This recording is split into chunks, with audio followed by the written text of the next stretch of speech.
চোখে ঘুম আসে না, ভেতরটা কেমন জানি অস্থির লাগে।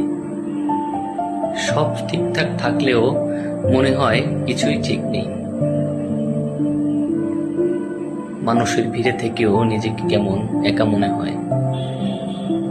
হাসি আসার কথা নয়, তবুও হাসি, কারণ অভ্যাসে পরিণত হয়েছে নিজেকে লুকিয়ে রাখা। সব পাওয়ার পরেও যেটা পাইনি সেটা হলো মানসিক শান্তি। কারণ প্রতিদিন কিছু না কিছু নিজেকে খেয়ে ফেলে অপ্রাপ্তি, অভিমান, অপমান।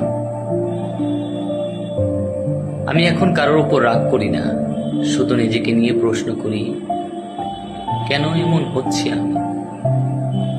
কেন এত কিছুর পরও শান্ত একটা নিঃশ্বাস নিতে পারি না?